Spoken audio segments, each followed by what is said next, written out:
Di era modern saat ini, listrik sudah menjadi kebutuhan bagi semua kalangan masyarakat. Semakin meningkatnya pertumbuhan penduduk, maka meningkat juga kebutuhan pasokan listrik ke rumah-rumah. Guna meminimalisir penggunaan energi berbahan bakar fosil dan nuklir adalah dengan menggunakan sumber energi alternatif. Salah satunya adalah surya. Pembangkit listrik tenaga surya hingga saat ini masih terus dikembangkan. Hingga kini telah banyak bentuk pengembangan dari PLTS, termasuk diantaranya adalah PLTS microgrid. Salah satu permasalahan PLTS microgrid adalah biaya instalasi awal yang masih tergolong mahal. Sehingga perlu dipastikan PLTS ini memiliki umur pakai yang panjang agar penggunanya tidak dirugikan. Untuk mengatasi masalah ini adalah dengan menerapkan sistem monitoring PLTS microgrid berbasis Android. PLTS microgrid adalah pembangkit listrik tenaga surya yang terhubung dengan jaringan listrik mikro. Jaringan mikro adalah jaringan listrik lokal yang dapat disambungkan dengan jaringan utama ataupun bekerja independen. Sehingga PLTS microgrid cocok sebagai solusi pasokan listrik rumahan. Bagaimana cara kerjanya? Panel surya mengkonversi cahaya matahari secara langsung menjadi energi listrik arus DC. Agar energi listrik yang dihasilkan dapat digunakan pada kondisi tidak disinari cahaya matahari, maka keluaran dari panel surya ini dihubungkan ke sebuah media penyimpanan, yaitu baterai. Nah, sebelum terhubung dengan baterai, keluaran panel surya ini dihubungkan dengan solar charge controller.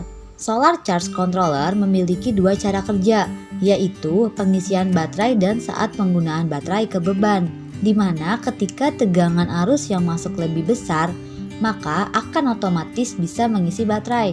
Jika baterai sudah penuh, akan otomatis diputus oleh solar charge controller. Dari solar charge controller disambungkan ke baterai dan inverter.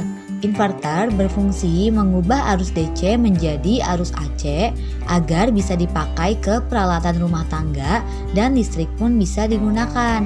Untuk mengetahui penggunaan listrik, maka dihubungkan ke kWh meter agar bisa mengontrol penggunaan listrik saat sedang di rumah. Tetapi selain memonitoring melalui kWh meter, kita bisa juga memonitoringnya melalui aplikasi Toring. Jadi, selain terhubung dengan solar charge controller, panel surya juga terhubung dengan microcontroller Arduino, di mana microcontroller Arduino bertugas sebagai otak atau unit prosesor yang mengendalikan input, proses, dan output pada PLTS. Pada Arduino sudah dirancang sensor yang terdiri dari sensor suhu, kelembapan, intensitas cahaya, arus, dan tegangan. Data dari sensor-sensor tersebut akan diolah oleh prosesor yaitu Arduino. Data yang telah diperoleh akan dikirim ke NodeMCU. Kita menggunakan NodeMCU sebagai server. NodeMCU dihubungkan ke jaringan Nova yang ada, disebut station. Dalam mode station, NodeMCU mendapatkan IP dari router nirkabel yang terhubung. Dengan alamat IP ini, ia dapat mengatur server web dan mengirimkan halaman web ke perangkat yang terhubung. Dan terhubunglah dengan aplikasi, yaitu Toring, di mana penggunanya dapat melakukan pengontrolan melalui aplikasi ini dimanapun dan kapanpun. Tapi ingat ya, harus ada jaringan internet. Di sini kita bisa mengetahui keadaan panel kita, apakah sedang dalam keadaan normal, bermasalah, atau perlu diperbaiki. Berapa nilai suhu, intensitas cahaya, kelembapan, arus, dan tegangan. Bisa mengetahui grafik penggunaan mulai dari harian, bulanan, bahkan tahunan. Jika ada masalah, bisa langsung hubungi nomor cepat.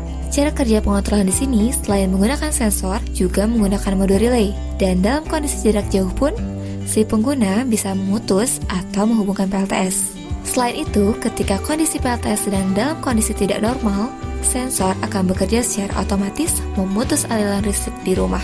Sehingga diharapkan sistem ini mampu memperpanjang umur PLTS melebihi waktu break-even point. Karena kondisi PLTS akan lebih terkontrol dan dapat dilakukan upaya perawatan atau perbaikan di awal bila terdapat masalah pada PLTS.